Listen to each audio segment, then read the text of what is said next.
پڑھا جائے۔ اب یہ اس کی ان فضیلتوں کے علاوہ جو روایت میں نے پڑھی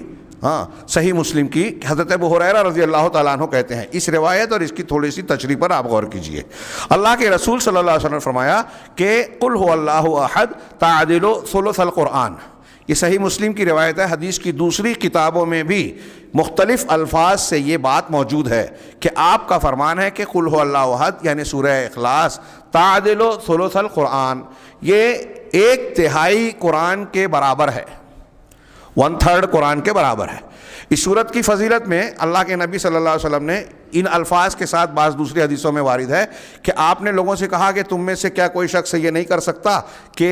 رات میں جو ہے 1/3 قرآن کی تلاوت کر لے؟ صحابہ نے کہا کہ ہمارے لیے یہ دقت کی بات ہے، تو آپ نے کہا کہ سورہ فاتحہ پڑھ لو، سورہ اخلاص پڑھ لو، یہ ثلث قرآن کے برابر ہے۔ اس حدیث میں اس سلسلے میں سورہ اخلاص کی اور قرآن کے دوسرے صورتوں اور آیتوں کی فضیلت میں بہت ساری جھوٹی، ضعیف، منکر روایتیں بھی ہیں۔ یہ میں نے جو بیان کیا آپ لوگوں کے سامنے، کوشش کی کہ یا تو انتہائی صحیح ہیں یا کم از کم حسن درجے کی روایتیں ہیں۔ یہاں صحیح مسلم کی یہ جو روایت ہم نے پڑھی جو بہت سارے دوسرے الفاظ کے ساتھ بھی مروی ہیں، اس کی تھوڑی سی فضیلت جان لیں۔ آج جمعہ کے خطبے میں ہم نے انسانی زندگی کا مقصد جانا، جس میں اللہ کی توحید اور عبادت کو اختیار کرنا، اللہ کی معرفت حاصل کرنا، اور یہ دونوں ایک دوسرے سے جڑے ہوئے ہیں، اور یہ جب حاصل ہو جائے تو بندہ اللہ کے حقوق کو ادا کرے گا، زندگی میں وہ کام کرے گا جو اللہ تعالیٰ کو پسند ہے، وہ نہیں کرے گا جو اللہ کو ناپسند ہے اور ممنوع کیا ہے اللہ نے۔ یہی شریعت پر عمل ہے، لیبلوکم ایکم احسن عملا۔ اب یہ جو صورت ہم نے پڑھی، یا عام طور سے آپ جن دعاؤں، صورتوں اور آیتوں کی فضیلت آپ پڑھتے ہیں، آپ غور کیجئے کہ اکثر و بیشتر بلکہ سبھی آپ کو ایسا ملے گا کہ اللہ تبارک و تعالیٰ کی عظمت، کبریائی اور توحید کو بیان کرنے والے مضامین ہیں۔ جن صورتوں میں ان کی بڑی فضیلت ہے۔ آیت الکرسی قرآن کی سب سے عظیم آیت ہے، سب سے عظمت والی، اللہ کے رسول نے فرمایا اس میں توحید کا بیان ہے، اللہ کی توحید کی دلیلیں ہیں، اللہ کے کمالات کا ذکر ہے۔ یہ اس کی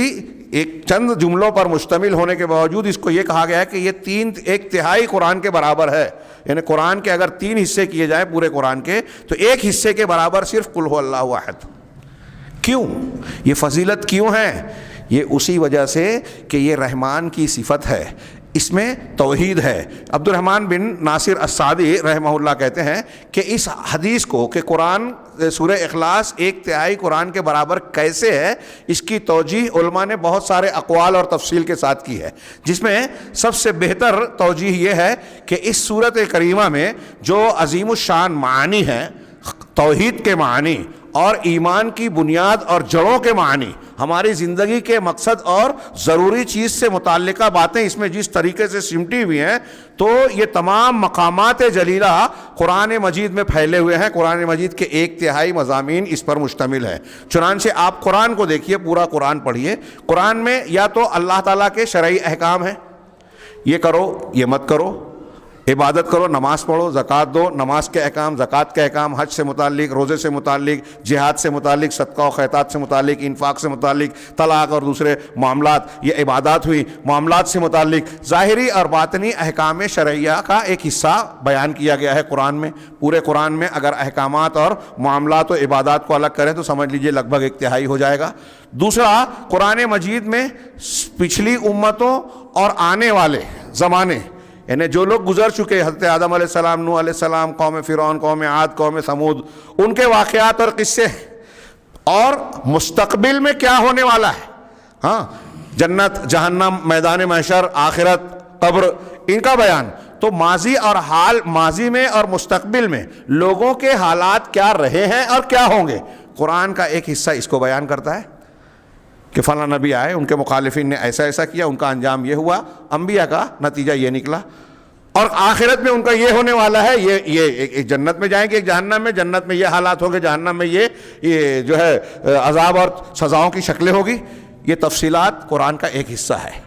اور تیسرا، قرآن توحید اور اللہ رب العالمین سے متعلقہ علوم و معارف ہیں جو جسے تتعلق ہو، جو اللہ تعالیٰ کے اسماء و صفات سے جڑے ہوئے ہیں، اس کی وحدانیت اور اللہ کے کمال سے جڑے ہوئے ہیں، اور اس بات سے جڑے ہیں کہ اللہ تبارک و تعالیٰ ہر عیب سے پاک ہے، ہر نقص اور خامی سے بالا تر ہے، اور اللہ تبارک و تعالیٰ مخلوقات میں کسی کی طرح نہیں ہے، کوئی اللہ کی طرح مخلوقات میں سے کوئی اللہ کی طرح، اللہ کسی کے جیسا نہیں ہے، کوئی اللہ کے جیسا نہیں ہے۔ قرآن کا 1/3 حصہ یہ مضمون بیان کرتا ہے، توحید کو، اللہ کے اسماء و صفات کو، اللہ تعالیٰ کی توحید کی دلیلوں کو، توحید کی جو ضد ہے شرک، اس کے رد پر مشتمل ہے قرآن کا 1/3 حصہ۔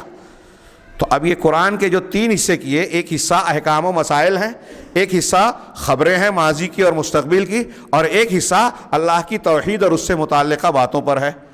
تو ان 3 حصوں میں جو تیسرا حصہ بیان کیا ہم نے کہ توحید اور اس سے متعلقہ امور قرآن میں بہت تفصیل سے بیان کیے گئے ہیں، ان مضامین کو سورۃ الاخلاص یعنی قل هو اللہ احد اپنے اندر انتہائی جامع شکل میں سمیٹے ہوئے ہے، انتہائی جامع انداز میں سمیٹے ہوئے ہے۔ چنانچہ اس بنیاد پر چونکہ وہ ساری چیزیں توحید اور اللہ رب العالمین کی ذات و صفات سے متعلق ایک بندے کو اور ہم کو آپ کو جو ماننا ضروری ہے، وہ باتیں قل هو اللہ احد میں سمٹی ہوئی ہے، اس لیے قل هو اللہ احد کو اللہ تعالیٰ نے کہا کہ یہ قرآن کے 1/3 یعنی 1/3 حصے کے برابر ہے، 1/3 حصے کے برابر ہیں۔ اسی لیے اللہ رب العالمین نے ہم سے کہا کہ ہم اس کو اپنی زبان سے کہیں، زبان سے یہ قرآن پڑھیں، دل سے اس کے معنی اور مطالب پر یقین رکھیں اور اس کا اعتراف کریں، اور اس کے عقیدے کے تقاضے کے مطابق اللہ رب العالمین کے بارے میں علم اور یقین رکھیں اور اللہ تعالیٰ کی عبادت کو اختیار کریں۔ یہ انہا لتعدل ثلث القرآن کا تھوڑی سی تشریح شیخ عبد الرحمن بن ناصر کی شکل کی اس میں کی، شرح العقیدۃ الواسطیہ میں شیخ خلیل حراس نے اور دوسرے بہت سارے علماء نے اسی توجیہ کو سب سے بہترین قرار دیا ہے اور اس کو اختیار کیا ہے۔ اب آئیے